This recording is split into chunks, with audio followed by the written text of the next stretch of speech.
Halo profesional, berjumpa kembali di channel YouTube saya, Johnson Afonso, trainer profesional.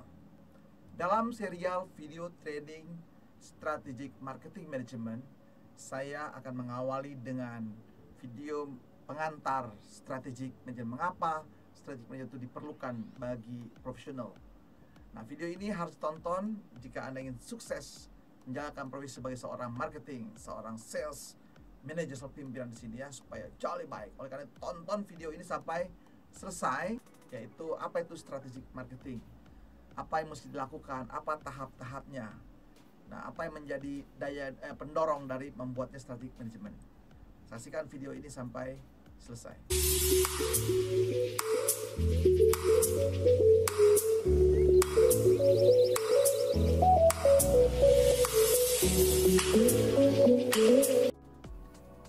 Strategic marketing management ini harus dikuasai oleh setiap profesional, setiap pimpinan perusahaan, setiap pelaku bisnis.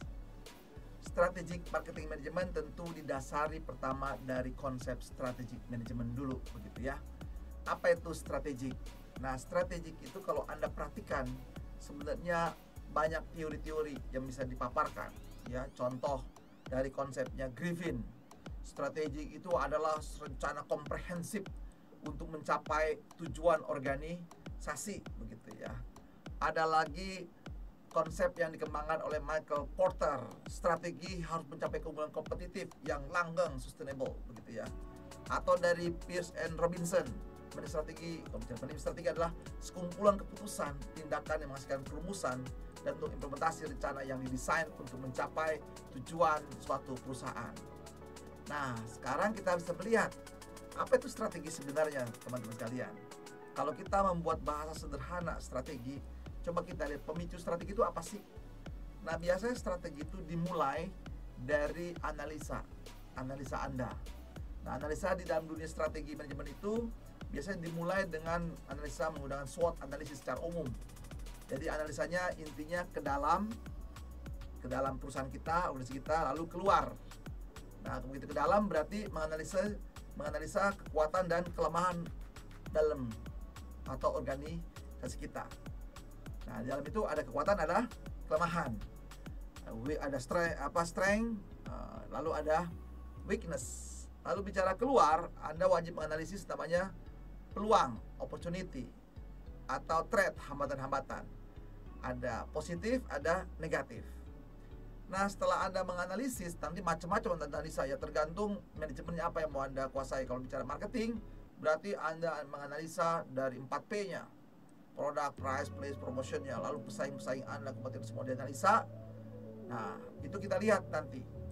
Waktu sudah Anda menemukan kekuatan dan kelemahan di dalam maupun keluar, kelemahan, maka di sini Anda membuat langkah-langkah solusi. Nah, langkah solusi itu menjawab tadi kekuatan Anda. Kalau kekuatan pasti Anda akan improve terus. Jadi strategi untuk improve. Kedua, menghadapi kelemahan-kelemahan dalam diri Anda. Itu memberikan solusi terhadap strategi-strategi. Kalau keluar, tadi kita lihat ya, dari luar ada peluang-peluang. Bagaimana Anda mengisi peluang tersebut? Kalau ada hambatan, bagaimana Anda menghadapi hambatan? Jadi kata kuncinya sederhana, strategi ada sebenarnya bagian dari bentuk problem solving, suatu solusi terhadap temuan-temuan analisa yang Anda lakukan. Seperti itu ya. Tapi Anda bebas ya, boleh menentukan berbagai teori, Anda boleh mengajukan dari referensi. Dari pengalaman saya di lapangan menjalankan strategi itu sederhananya seperti itu, teman-teman sekalian. Berangkat dari analisa, ya biasanya saya menggunakan SWOT analisis, tinggal variabel-variabel apa saja mesti dianalisa, baik dalam maupun keluar. Nah, baru tahapan kita mencari solusi terhadap kekuatan dan kelemahan, yang pokoknya positif negatifnya. Nah, solusi itulah yang disebut namanya strategi. Jadi sederhananya, apa strategi? Definisi menurut pengalaman saya, strategi sama dengan solusi. Nah, solusi itu nanti baru apa? Dieksekusi, direncanakan, lalu diputuskan, dilaksanakan. Nah, itu silakan Anda boleh memilih, tapi itulah cara berpikir sederhananya. Nah, mengapa memerlukan strategi dalam dunia marketing? Ya, Anda mesti memahami ya, bahwa strategi sangat diperlukan dan harus dinamis. Nah, tadi saya katakan bahwa strategi itu diperlukan karena akibat berbagai perubahan. Nah, perubahan itu besar sekali. Ada perubahan secara lokal, perubahan secara regional, perubahan secara global. Semua berubah. Makanya marketing harus terus berubah. Nggak boleh menggunakan gaya atau strategi yang sama, karena perubahan itu terjadi terus-menerus. Bahkan kecepatan sangat tinggi sekali. Strategi baru terus-menerus sekalian. Nah, jadi itu strategi didorong oleh karena faktor-faktor perubahan yang terjadi. Ya, baik perubahan dari dalam diri kita maupun atau dalam organisasi kita atau dari luar organisasi kita. Itu mendasari mengapa perlu strategi. Contohnya apa saja yang membuat strategi berubah? Misalnya pemiliknya berganti, kepemilikan berganti. Contoh ya, pemilik bisa berubah kan? Strategi bisa berubah. Yang kedua, dari faktor customer Anda berubah nggak? Berubah. Nah itu ya. Maka strategi bagaimana Anda beradaptasi terhadap customer Anda. Lalu kompetitor Anda berubah nggak? Ketika Anda berubah, maka Anda pun harus menggunakan strategi-strategi lain. Nanti kita belajar ya, apa strategi menghadapi kompetitor, apalagi strategi menghadapi customer kita. Nah, juga mengenai jalur distribusi, strateginya. Yang tadinya ada kekuatannya di offline, sekarang strateginya harus mengembangkan dua-duanya, yaitu menggunakan offline, online, offline. Begitu strategi ya. Lalu strategi juga yang kaitannya dengan perilaku masyarakat sekitar kita. Berubah nggak dia? Kalau berubah berarti strateginya harus berubah. Lalu juga yang mendukung kepada Anda, bank, ya berubah mereka, berubah juga. Semua berubah. Asosiasi berubah. Apalagi pemerintah. Nah itu perubahan yang terjadi. Jadi ada banyak variabel mendorong kita untuk berubah, baik secara lokal kita, di dalam kita maupun di luar diri kita. Makanya strategi itu tidak boleh sama, sahabat sekalian. Begitu berubah, maka harus berubah strategi Anda. Ingat tadi strategi apa? Solusi. Berarti Anda harus mencari fakta-fakta apa yang menjadi masalah, berkembang di sini, sahabat sekalian ya. Jadi strategi seperti itu. Yang berikutnya, ketika Anda sudah tahu hal-hal berubah tersebut, maka disinilah kemampuan melakukan adaptasi. Ya, siapa?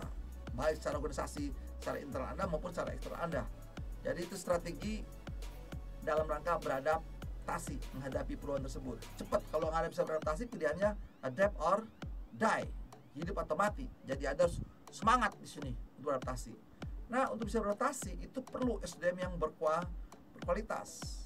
Karena Anda leader, karena Anda manajer, karena Anda seorang ahli bidangnya, maka Anda harus terus berkembang, terus membaca perkembangan zaman ini, perubahan-perubahan yang ada. Supaya apa? Anda punya strategi-strategi baru dalam menghadapi setiap perubahan yang ada. Supaya bisnis Anda, perusahaan Anda tidak tergilas oleh perubahan zaman yang sangat cepat sekali. Apalagi sekarang perubahan akibat virus COVID melanda Indonesia, melanda dunia begitu cepat. Kita tidak membayangkan akhir Maret terjadi perubahan yang sangat dahsyat akibat COVID. Anda mungkin belum punya rencana menghadapi COVID-19 sebelumnya, tapi sekarang harus berubah ya. Begitupun di luar negeri, sama. Amerika, Eropa semuanya berubah. Nah, sekarang lagi menuju ke kondisi new normal, perubahan baru. Pasti berubah semua, teman-teman sekalian. Jadi, mulai rancang saat ini strategi apa yang baru yang mesti Anda perbaiki. Nah, berangkatin dari mana?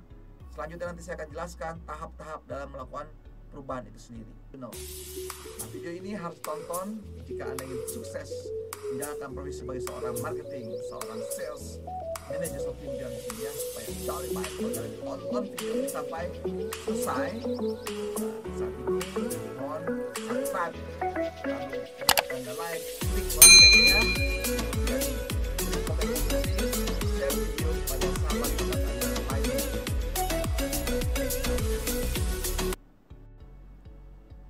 Strategik diperlukan bagi setiap profesional. Nah, di sini strategi, setelah tadi Anda tahu konsepnya, kemudian juga tahu juga mengenai manajemen. Nah, di sini ada prosesnya dalam strategi manajemen secara umum. Ya. Jadi ada 6 tahapan di dalam tahap-tahap namanya dalam membangun satu strategi. Yang pertama adalah kalau Anda industrinya baru, perusahaan baru, berarti harus punya dulu langkah pertama menentukan visi misi organisasi, goalnya, targetnya. Itu biasa kalau perusahaan masih baru ya, masih baru mulai, belum terjun di bisnis. Jadi ada step 1, strategi menentukan, yang menyusun namanya visi misi, hasil observasi sebelumnya kan gitu ya. Visi misi ada target, objektif. Nah, langkah kedua dan ketiga, ini tahapannya biasanya melakukan SWOT analisis.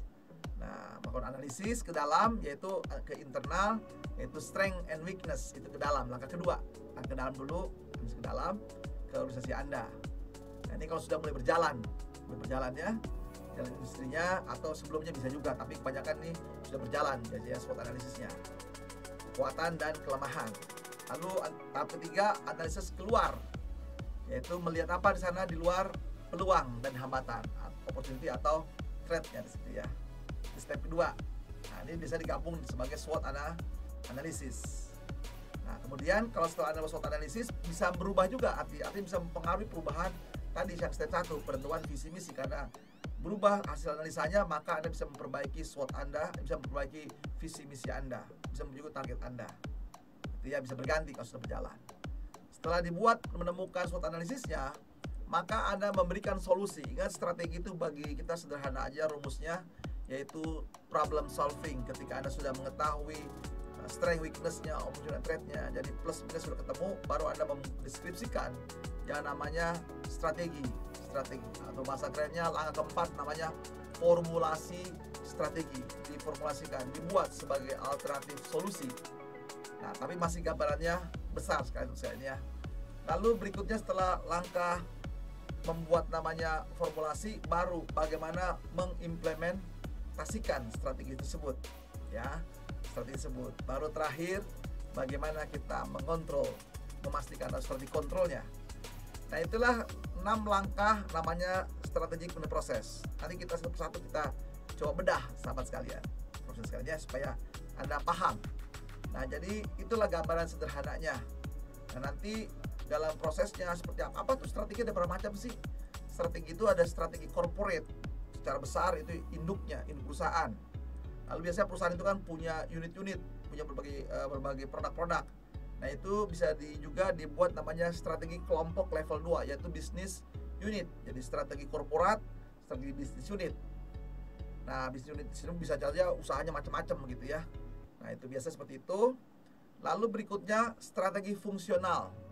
Strategi fungsional di sini yaitu strateginya marketing, strateginya finance, strateginya operation, strateginya HRD, strategi logistik. Itulah bagian dari fungsi-fungsi. Nah, untuk kali ini kita akan fokus kepada pembahasan strategi marketing, fungsi marketing, apa yang mesti dilakukan bagi para profesional, supaya jangan salah ya. Corporate strategi, lalu bisnis unit strategi, bisnis unit karena ada usahanya ada banyak, produknya ada banyak, jadi bisa beda-beda. Lalu terakhir fungsional strategik, atau disebutnya kita akan fokus nanti ke marketing strategi.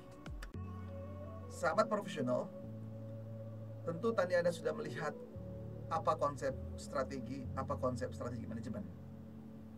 Lalu juga Anda sudah memperhatikan apa yang mendasari Anda wajib membuat namanya strategi baru. Itu karena perubahan yang banyak sekali, faktornya sangat besar sekali.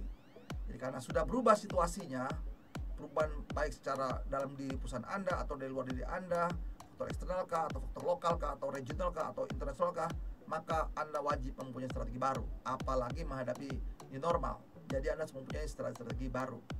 Nah, oleh karena itu sahabat sekalian, semoga video ini bisa bermanfaat buat Anda. Untuk selanjutnya Anda bisa melihat video-video saya lainnya mengenai strategi manajemen. Semoga bermanfaat bagi Anda dan Anda selalu sukses dalam profesi Anda. God bless you.